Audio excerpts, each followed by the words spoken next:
Hi, I'm Dick Smothers, and this is my brother Tom. Hi, Tom. Hi, Dick. The original Smothers Brothers Comedy Hour was taped before a live audience at Television City, Hollywood, during the late 60s. But every time we perform, someone will ask us when we're going to bring the show back. So my brother and a couple of other people decided the time has come, so here we are. The show you're about to see first aired January 9th, 1969. Our guests were the musical genius Ray Charles and the comedic genius of Jackie Mason. Now, this was one of Jackie's rare TV appearances. Tom and I and many others always thought Jackie was a great comedian, but his career was short-circuited temporarily, at least, after a run-in with the powerful Ed Sullivan. And we thought he was just too good of an entertainer not to be on the air, so we asked him to do the show. And this is one of his great performances. I This think is a so. long piece, and it's I think it's one of the finest stand-up pieces ever done. I really think it's great. And then you change a few words, and it could be taped yesterday, but it was back in 1969. Also, Ray Charles mastered the blues, gospel, rock, and even country western. In fact, his biggest hit was the country classic, I Can't Stop Loving You. And you'll hear Brother Ray sing it in a few minutes. Now, here's the Smothers Brothers Comedy Hour. Here's what it was like, January 9th, 1969.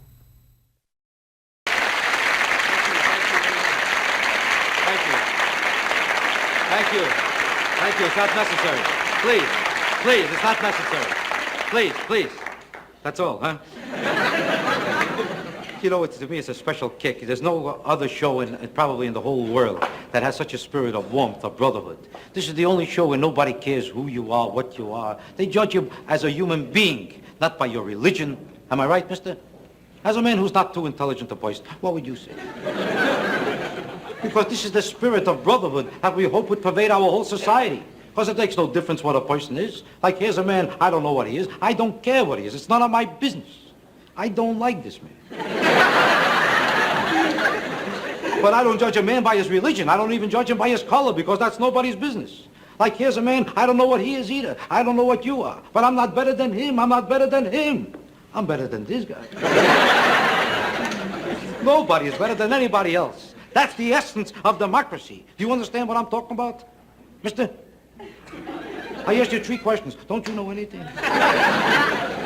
This is true all over the world. There's too much hate and violence. How many people really believe in brotherhood? Very few. When I go, it'll be all over. I'm on the wrong side. I found out in this business you can't please everybody. Some people like you, some don't. Do you notice that? I think in your case, most people don't. But it happens to be true. Do you notice that? You can't like everybody. You can't enjoy everybody. It's almost impossible. The best we could hope for is a degree of tolerance to at least appreciate the right of other people. You got that so far? Are you Jewish? No? Get out. Because people are basically all the same. I don't care if a man is white or black. It's nobody's business. People are all the same. Let's be honest about it. A man is born black. Does that make him worse than you? There's nobody worse than you. Except this guy. I found one guy worse than you. There's people worse than you too, but I never met them, I'll be honest. What I'm trying to bring out is that's the only way that this country will ever survive. Will you ever stop to think that this country was actually born by accident? We're all here by accident. You certainly are. You know when Columbus discovered America, he wasn't even looking for America? Anybody? So far you didn't know one thing unless I told you. He wasn't. He was looking for a shortcut to India. Nobody could figure it out because he was running around with Queen Isabella at the time. I don't know if you heard about it. And he was doing pretty good. All of a sudden he started looking for a shortcut to India. Everybody else was looking for a shortcut to Queen Isabella. You know, originally when he came, he accomplished nothing because all the banks were closed. It was Columbus Day. That's my best joke, mister. I think there's a Nazi right in front of me. It hurts him that a Jew is white. I'm trying to preach the significance of brotherhood and love. Do you understand that, mister? Right now we got problems all over the world. Take a look what's going on in Vietnam. Mister. Do you understand what's going on? No matter how much you love your country, are you a citizen? Doesn't it bother you what's going on there? I don't believe everything they tell me. Every day they tell me that we knocked out 500 bridges in North Vietnam. Do you believe that? I studied North Vietnam carefully. I just came from there. I found out there's only 8 bridges in North Vietnam. How do we find 500 bridges a week to knock out? Anybody? I'll tell you how they do it. You're lucky I'm not busy. I'll explain it to you. Every day we send bombers over North Vietnam, and these bombers drop bridges. Then we knock out the bridges that we dropped, and we live there. You understand that?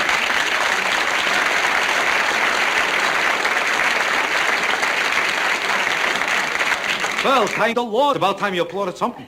I was admitting to admire how you could control yourself. Now you either laugh it up or get out. I don't need you. Let me tell you a true story. Are you busy? Listen to this.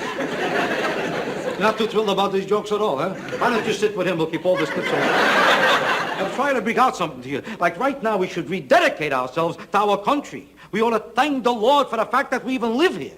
How many countries would let a man in your condition sit right in the front? Do you know what kind of a country this is? It's like Richard Nixon said only last week, and I don't want to make fun of him because I'm proud of the fact that we have a man like him to become the president of our nation. Because he's going to do a lot of things nobody ever did before. And he himself don't know what it is. As a matter of fact, that's how he won the campaign. He says, I'm definite. About what? I can't tell you. He says, I'm going to do. They said, what? He says, it's not my business. He never answered a question throughout the campaign. That's why they voted for him. They figured if he don't know what to do, he must be pretty good. He's smart enough not to find out. He's no good. Did you ever hear one of his speeches? He said, I'd like to make one thing very clear, and I think this is very important to make it very clear, whatever it is that I'm talking about. Because if we make one thing clear, then we could go and make another thing clear and have 2 clear things that we didn't have before. Because once you have number 1 and number 2, then...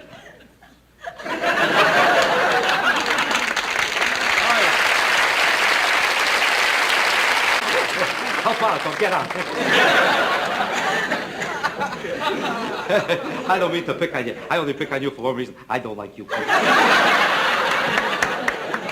You know, this is hilarious. I pick on him, he gets mad. I pick on him, he laughs. You know why he laughs? Why do you think he laughs? Stupid, he don't know what it is. I'm kidding you. I don't make a living from picking on people. If you was a person, I wouldn't have bothered you either.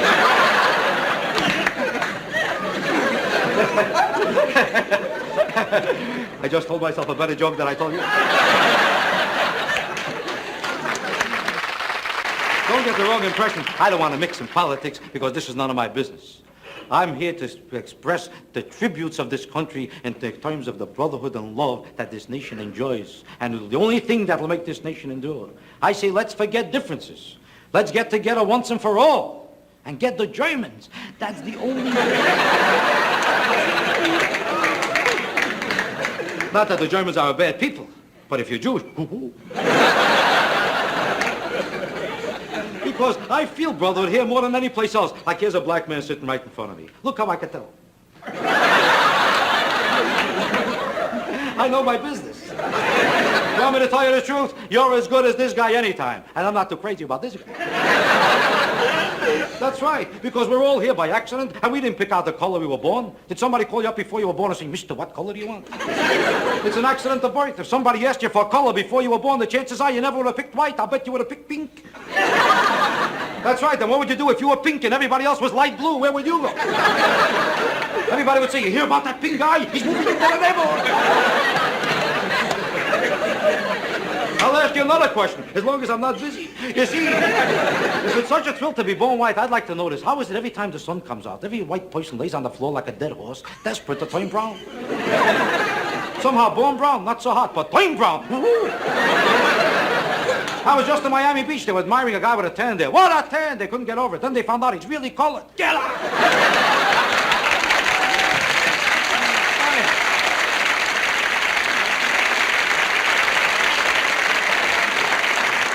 I say that it makes no difference who you are as long as you don't look like this guy. It's all the spirit of fun. He don't think so. Ladies and gentlemen, I want to thank you for the opportunity of really seeing me here in person. May God bless me and keep me. I shall have nothing to worry about for many years to come. I happen to be a wonderful person, and that's why I want to wish myself from the bottom of my heart the very best of it. Thank you very much.